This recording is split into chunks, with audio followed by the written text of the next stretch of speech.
Friends, good evening. Welcome back to our channel. అందరూ ఎట్లున్నారు? సూపర్గా ఉన్నారు అనుకుంటున్నాను. నేనైతే గ్రౌండ్ ప్రాక్టీస్ చేయండి. అందరికీ జాబ్ రావాలని నా ఆకాంక్ష. ఓకే, అనవసర అపోహలు భయాలు పెట్టుకొని టైం వేస్ట్ చేసుకోవద్దు. నేను ఎప్పుడు చెప్తుందే, ఓకేనా? లేనిది ఎప్పుడు కూడా నీ దగ్గరికి రాదు, ఉన్నది ఎటు పోదు. రైట్? ఏది తనంత తన నీ దగ్గరికి రాదు, శోధించి సాధించాలి. మనం చూస్తూనే వచ్చినాం చిన్నప్పటి నుంచి. రైట్? మనం ఏదన్నా ఏ విషయంలోనే సక్సెస్ కావాలి అని అంటే మనకి ఎఫోర్ట్ చేయాలి. కొన్నింటిని మనం సాక్రిఫైస్ చేయాల్సి ఉంటుంది. సాక్రిఫైస్ దేన్ని చేయాలి అని అంటే, సక్సెస్ మన దగ్గర రావాలంటే మనం ఇక్కడ కంఫర్ట్ జోన్ వదిలేయాలి. సక్సెస్ అవ్వాలి అని అంటే కంఫర్ట్ జోన్ను వదిలేయాలి.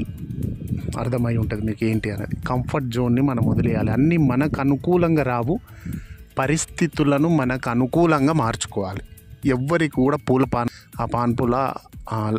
పూల బాటేసి పూల మీద నడుమనరు. నడుస్తున్నప్పుడు లైఫ్లో చాలా డిఫికల్టీస్ వస్తాయి. వాటన్నింటినీ కూడా మనం అధిగమిస్తూ ముందటికి వెళ్ళాల్సి ఉంటుంది. అయితే బేసికల్గా మన వీడియో వచ్చేసి నిన్న తమ్ముడిది ఒక పే స్లిప్ మనం అప్లోడ్ చేసిన తర్వాత దాంట్లో మనం చెప్పినాము.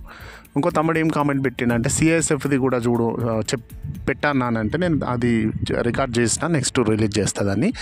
అయితే దాంట్లో నేను ఒకటి చెప్పిన, మీరు జాబ్కి వెళ్ళే ముందు ఎట్లాంటి జాగ్రత్తలు, జాబ్కి వెళ్ళిన తర్వాత కూడా మీరు మనీని ఏ రకంగా సేవ్ చేసుకోవాలి, ఎట్లా అనే దాని గురించి నేను కొంచెం అంటే నాకు తెలిసిన వేలో మీకు అర్థమయ్యేటట్టు చెప్తా.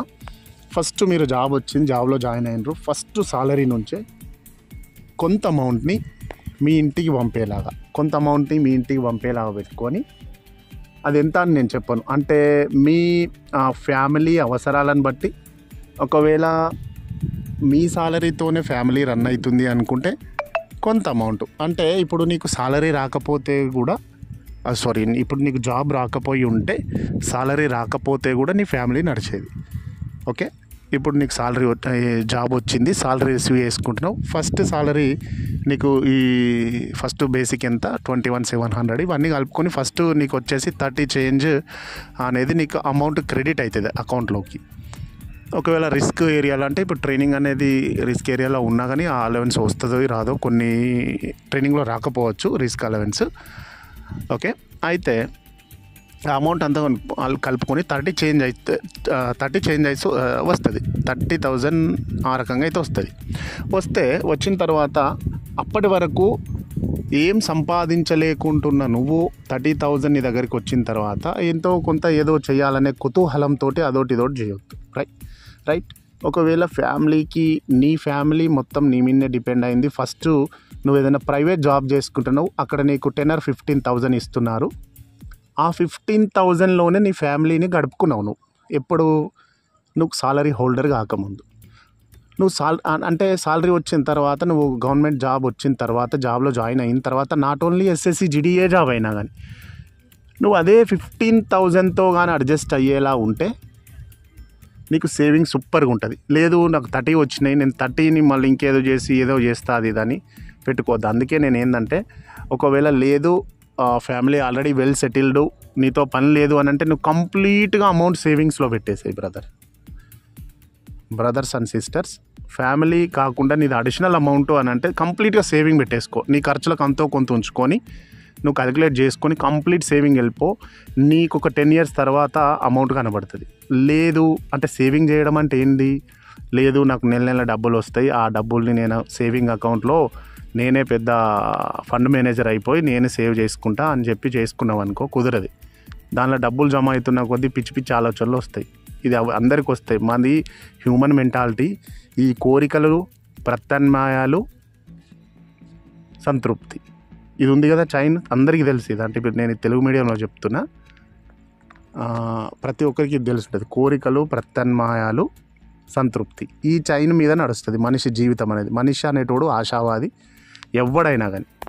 అందుకే కొత్త కోరికలు వస్తే దానికోసం ప్రత్యామ్నాయాలను వెతుక్కుంటాం. అంటే ఆ కోరికను తీర్చుకోవడానికి ఆల్టర్నేట్ సోర్స్ వెతుకుతాం. సోర్స్ ఎట్లా వచ్చినాయి, ఓకే, ఏదో ఒకటి చేస్తాం, సంతృప్తి పడతాం. మరి అక్కడ సంతృప్తిగా ఉంటాడా మనిషి అంటే? ఉండడు. మళ్ళీ కొత్త కోరికలు వస్తాయి. అందుకే నీ సాలరీలోనే డిడక్ట్ అయ్యేలాగా ఏదైనా సేవింగ్స్ పెట్టుకుంటే ఏంటంటే, ఆ వచ్చే అమౌంట్లోనే కొద్ది రోజులు సెట్ అవ్వుకుంటూ వెళ్తే, అన్మ్యారీడ్గా ఉంటారు కాబట్టి సెట్ అవ్వుకుంటూ వెళ్తే తర్వాత మంచి అమౌంట్ని చూసుకోవచ్చు అంతే. లేక నేను ఇది చేస్తా అది చేస్తా అంటే కొత్త ఆలోచనలు వస్తే అమౌంట్ ఇటు పెడదామంటే అటు పోతుంది. మళ్ళా నేను ఇప్పుడు చెప్పేది ఒకటి, నేను ఇప్పుడు చెప్పబోయే విషయం ఏంటంటే ఇంపార్టెంట్, అన్నింటికన్నా ఇంపార్టెంట్ విషయం అది ఏంటంటే క్రెడిట్ కార్డులు. ఇప్పుడు నీ అకౌంట్లోకి అమౌంట్ క్రెడిట్ అవుతున్నప్పుడు నీకు కొత్త ఫోన్లు, మీ క్యాంపులకు కొత్త క్యాంపులు అంటే క్యాంపింగ్లు వేసేసి చెప్పేస్తారు. అంటే వేరు బ్యాంకుల వాళ్ళు వస్తారు. నాట్ ఓన్లీ మీ సాలరీ అకౌంట్లో ఎవడో వస్తాడు, కోన్ కిస్కా అందరు వచ్చేసి నీకు ఇది అది తోపు తురుమని అంటాడు. ఆ క్రెడిట్ కార్డులు ఎప్పుడు కూడా మీకు అసెట్స్ కావు. ఓకే, అది మీకు తెలిసి ఉండాలి. క్రెడిట్ కార్డులు ఎప్పటికి కూడా మీకు అసెట్స్ కావు. ఒకవేళ లేదు అని యూజ్ చేస్తే కట్టడానికి ఒకసారి చేస్తారు, రెండోసారి రొటేషన్లు ఏమవుతాయంటే వాళ్ళది పెద్ద సినిమా అయిపోతుంది. అది మీకు తర్వాత అర్థమవుతుంది. చాలా అంటే సీనియర్స్ చెప్తేనే అది అర్థమవుతుంది. క్రెడిట్ కార్డులు అనేటివి మీరు అవాయిడ్ చేయడం బెటర్. ఒక్కటి, ఏదైనా మీ సాలరీ అకౌంట్ ఏదైతుందో దానికి సంబంధించింది ఒకే ఒక్క క్రెడిట్ కార్డు మీ దగ్గర పెట్టుకోండి. మల్టిపుల్ క్రెడిట్ కార్డ్స్ వద్దు. ఒకే క్రెడిట్ కార్డు పెట్టుకోండి. దాన్ని మేనేజ్ చేయగలను అనే నమ్మకం ఉంటే పెట్టుకోండి, లేకపోతే లేదు. అవసరం లేదు. అది ఇప్పుడు ఉందా నీకు క్రెడిట్ కార్డు? లేదు కదా, నడుస్తుంది కదా అప్పుడు అట్లనే ఉంటుంది. ఇప్పుడు నీకు క్రెడిట్ కార్డ్ లేదు, ఏమీ లేదు, నీ అకౌంట్లో జీరో బ్యాలెన్స్ అయినా కానీ నువ్వు బాగానే బతకగలుగుతున్నావు. ఎంతో కొంత సాలరీని నువ్వు పార్ట్ టైం జాబ్ చేసుకుంటూ గెయిన్ చేసుకుంటున్నావు కాబట్టి నువ్వు ఫ్యామిలీ లీడ్ చేస్తున్నావు, లేకపోతే నీకు నువ్వు బతకగలుగుతున్నావు, అన్నీ అయిపోయినాయి. తర్వాత ఇప్పుడు నీకు ఒక పర్టికులర్ అమౌంట్ వస్తుంది, దానికి తోడు క్రెడిట్ కార్డులు ఎందుకు? అందుకే క్రెడిట్ కార్డులను అవాయిడ్ చేయండి. సేవింగ్స్ పెట్టుకోవడం బెటర్ ఆప్షన్ అని నేను చెప్తా ఉన్నాను. ఓకే, తర్వాత ఇప్పుడు నీకు జాబ్ వచ్చిన తర్వాత కొత్త ఫ్రెండ్షిప్స్ ఏర్పడతాయి. వాటికి దూరంగా ఉండండి. ఏందనంటే కొత్త ఫ్రెండ్షిప్స్ ఏందనంటే వాళ్ళు ఏదో రకంగా ఏమో ఆశించి నీ దగ్గర రావాలి. ఇప్పుడు సామెతలు ఎట్లా అనంటే బెల్లం ఉన్న దగ్గరనే ఈగలు వస్తాయి అన్నట్టు. అంటే ఎందుకు వస్తాయి బెల్లం ఉన్న దగ్గరికి ఈగలు అనంటే దానికి తీపి కావాలి కాబట్టి ఈగలు చుట్టూ జుర్రుమంటాయి. వాటిని కొంచెం ఏంటి అని నువ్వు కనుక్కోగలిగితే బెటర్గా ఉంటుంది. రైట్, అంత మనదే అంత కథనే అని చెప్పి కూడా పోవడం మంచిది కాదు. ఇది అంటే ఎవరైతే న్యూలీ అపాయింట్ అవుతున్న పిల్లలకు, అపాయింట్ అయ్యి ట్రైనింగ్లో ఉన్న పిల్లలందరికీ కూడా ఇది నా అడ్వైస్. ఓకే, ఇది అడ్వైస్ అన్నమాట. లేదు నాకు ఇంకా నేను తోపుతురుమో నాకు ఎక్కువ తెలుసు అంటే అది మీ ఇష్టం. రైట్, సేవింగ్స్ అనేది బెటర్గా చేసుకోండి. లేదు నేను ఇంకా చేసి ఓ తలకాయ నొప్పి పెట్టుకుందాం, లేని దగ్గర దుంకుదామని అంటే లేని ముచ్చట, అది కుదరదు. ఓకేనా, మీ దగ్గరికి అమౌంట్ వచ్చిన తర్వాత ఏదైనా ప్లాన్ చేసుకోండి. ఆ అమౌంట్ ఎట్లా వస్తుంది అని అంటే నేను బ్యాంక్ అకౌంట్లో అమౌంట్ జమ చేసుకున్నాక ప్లాన్ చేసుకుంటా అంటే కుదరదు. మళ్ళా ఇప్పుడు వచ్చేసి ఫస్ట్ మనం సెలెక్ట్ అవుతాం, వచ్చిన తర్వాత చాలా తక్కువ మంది ఇట్లా ఆలోచించుడు. ఇప్పుడు వచ్చినాక ఏముంటుందంటే కొత్త రక్తంలో ఈ బైకులు కథా కార్ఖానా, ఈ డ్యూకులు, ఇప్పుడు వచ్చిన డ్యూక్ కదా మొత్తము, వీటి మీదకి పోదామని చెప్తే ఒక ఫోర్స్ మెంబర్కి అనవసరం బైక్. ఒక ఫోర్స్ మెంబర్కి బైక్ అనేది అనవసరం. వాడు ఒక ఫోర్స్ మెంబరు ఇయర్లీ 75 days మాత్రమే ఇంటి దగ్గర ఉంటాడు. అంటే వాని జీవిత కాలాన్ని క్యాలిక్యులేట్ చేస్తే వాడు ఎన్ని రోజులు ఇంటికాడ ఉంటాడు? వానికి అవసరం లేదు అనిపిస్తుంది అంతే. ఒకవేళ లేదు ఫ్యామిలీలో ఇంకెవరైనా బ్రదర్ అట్లా ఉన్నదంటే చూసుకుని అది కూడా మైలేజ్ ఇచ్చే బండ్లు కొనుక్కోరు. రైట్, అవన్నీ తర్వాత వస్తూ ఉంటాయి. దాని మన సైకిల్ నడుస్తున్నా కూడా అంత అవుతుంది. కానీ ఈ క్రెడిట్ కార్డులు ఇవి సేవింగ్ లేకుండా అనాలోచిత పనులు ఇవి చేయడం మంచిది కాదు. రైట్, ఇంకొక తమ్ముడు నిన్న నాకు మెసేజ్ పెట్టింది, మొన్న లైవ్లో కూడా మెసేజ్ పెడుతున్నాడు, అన్న పిల్లని మర్చిపోలేకపోతున్నా అని చెప్పి. అంటే ఇక్కడ అక్కడ ఆయననా మరి రాంగ్, ఆమెనా తెలియదు. ఆ పిల్లని ఎందుకు మర్చిపోలేకపోతున్నావు బ్రదర్? ఆ పిల్ల ఏం తెచ్చిపెట్టింది? నిన్ను కన్నదా? నిన్ను పెంచిందా? ఎందుకు? ఆమె నిన్ను కాదన్నది కాబట్టి వదిలేసే, నీ లైఫ్ మీద ఫోకస్ చేసుకొని అది చేయండి.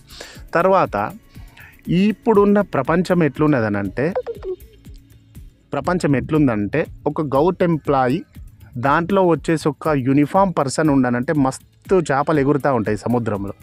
ఆ చేపలకు దూరంగా ఉన్నది బెటర్. ప్రపంచం అంతా సింపతి మీద కొట్టుకోపోతుంది. మళ్ళీ ఈ ఫోర్స్ మెంబర్ ఎవడైతే ఉన్నాడో వీనికి ఎమోషన్స్ ఎక్కువ ఉంటాయి. ఎమోషన్స్ ఖచ్చితంగా ఉంటాయి. అంటే చాలా తక్కువ మందికి ఎమోషన్స్ ఉండవు కావచ్చు. సివిల్ని కంపేర్ చేసుకుంటే వీళ్ళు ఎట్లుంటారంటే కొంచెం నేను పెద్ద తోపు, నేను దేశంలో అక్కడిక్కడ నేను తుపాకులు వేసిన బాంబులు వేసినా ఈడ కూడా నేను బాంబులు ఎత్తానంటే పెద్ద పెద్ద చేపలు ఉన్నాయి, తిమింగలాలు మింగుతాయి, గుర్తుపెట్టుకోరు ఇది, రైట్? వీటన్నింటి నేను క్లుప్తంగా ఎక్స్ప్లెనేషన్స్ ఇవన్నీ మీకు టైం టు టైం ఇన్ఫామ్ చేస్తూనే ఉంటా. నా వైపు నుంచి మీకు ఇచ్చే అడ్వైజ్ అనుకోండి ఇది ఒక బిగ్ బ్రదర్గా, రైట్? ఈ వీడియోలు నచ్చితే లైక్లు, షేర్లు, కామెంట్లు పెట్టుకోండి, సబ్స్క్రైబ్ మళ్ళీ చేయర్రి, రైట్? ఓకే, అందరూ కూడా జాబ్ కావాలి అని నేను కోరుకుంటున్నా. మీరందరూ ఈ అనవసర అపోహలో ఏం పెట్టుకోవద్దు, ప్రాక్టీస్ చేయండి. ప్రాక్టీస్ అనేది పర్ఫెక్ట్ చేస్తుంది మనుషుల్ని, రైట్? ఓకే, జై హింద్.